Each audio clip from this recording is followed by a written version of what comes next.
Hello दोस्तों, कैसे हैं आप सब। ये देखिए दोस्तों, आज मैं यहाँ पे घूमने आई हूँ। अकेले मैं घर में बहुत ज़्यादा बोर हो रही थी, क्योंकि क्या हुआ ना कि मेरे बगल में एक दीदी रहती हैं। मतलब जहाँ हम लोग रहते हैं ना, वो उन्हीं की लड़की हैं। तो उनके घर में आज बहुत ज़्यादा दिक्कत हो गई दोस्तों। उनके घर में उनके बारे में उन्होंने कोई बात छुपा के रखी थी अपने पेरेंट्स से, अपनी मम्मी से, क्योंकि उनकी मम्मी भी तो बहुत ही ज़्यादा ख़तरनाक है। उनसे हर बात नहीं शेयर कर सकते। तो दीदी ने कुछ अपनी मम्मी से कोई बात छुपा के रखी थी। आज उनको पता चल गया, तो उनके भाइयों ने उनको इतना इतना ज़्यादा गंदा उनको ट्रीट किया है ना, कि मैं क्या बताऊँ दोस्तों।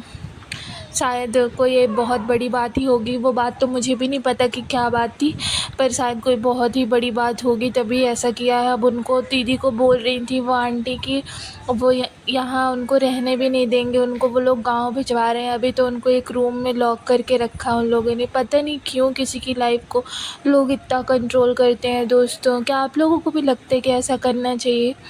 बहुत ही ज़्यादा वो दीदी बहुत अच्छी हैं। वो पढ़ने में भी बहुत अच्छी हैं, हर चीज़ में अच्छी हैं, पर फिर भी उनके घर वाले उनको नहीं समझते हैं। मेरा तो उन्होंने फ़ोन उठाना भी बंद कर दिया है ना। तो मैं गई थी उनसे मिलने के लिए। मैंने आंटी को बोला कि दीदी से मिलना, आज हमको घूमने जाना था। पर वो आंटी तो बोली कि नहीं, दीदी यहाँ नहीं है, दीदी वीदी से नहीं मिलना है। तो मैं तो मिल भी नहीं पाई उनसे दोस्तों। पता नहीं उनके साथ क्या ही कर रहे हैं।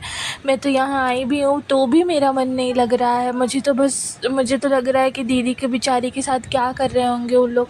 और उनके जो भाई हैं, और जो एक बड़ा भाई है और एक छोटा भाई है। तो जो बड़ा भाई है वो ठीक है, पर जो भाभी है वो इतनी ज़्यादा गंदी है ना, कि क्या बताऊँ दोस्तों।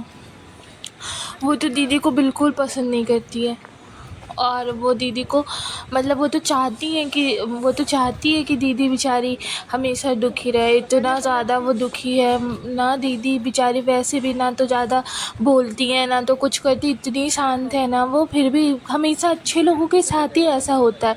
उन्हीं को लोग नहीं समझते, या समझते भी हैं तो फिर गलत समझ लेते हैं। अब पता नहीं मैं कैसे उनकी हेल्प करूं, क्या करूं कि वो यहाँ रुक जाए। आंटी उनके साथ ऐसा ट्रीट ना करें उनको। वैसे तो सास बहू को भी नहीं पड़ता है, पर जब ऐसा कुछ आता है, जब भाभी को अपनी सास को सिखाना रहता है ना, दीदी के खिलाफ़ भड़काना रहता है ना, तो उन दोनों का बहुत पटने लगता है फिर। वैसे तो पूरे मोहल्ले में चुगली करती घूमती हैं एक दूसरे को। सास एक अलग साइड, अलग गैंग बनाया उसने, उसका अलग ग्रुप है चुगली का, और जो बहू है उसका अलग ग्रुप है। लेकिन जब ऐसी कोई सिचुएशन आती है ना, जब एक दूसरे को का किसी चीज़ में फ़ायदा है, वो लोग चाहते हैं कि दीदी की शादी हो जाए। पर दीदी शादी अभी नहीं करना चाहती। वो चाहती हैं कि वो जॉब करे। भाई उनका नहीं होगा अभी शादी में इंटरेस्ट।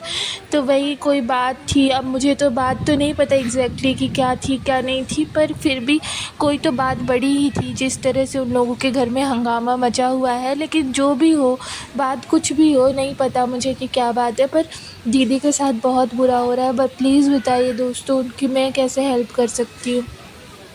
अब तो मुझे लग रहा है कि मैं उनसे मिल भी नहीं पाऊँगी। अगर मिल भी पाऊँगी तो पता नहीं कब मिल पाऊँगी,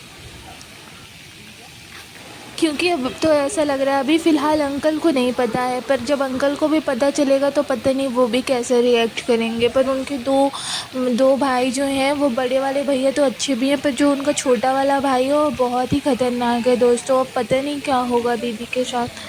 कैसे मैं उनकी हेल्प करूं, मुझे तो कुछ समझ में नहीं आ रहा। आज तो मैं यहाँ घूमने भी आ गई इसीलिए कि मुझे दीदी की ज़्यादा टेंशन ना हो, लेकिन मेरा तो यहाँ भी मन नहीं लग रहा। पता नहीं कैसे होंगी वो। उनका तो फ़ोन भी स्विच ऑफ है, शायद उन्होंने उनसे फ़ोन भी छीन लिया है।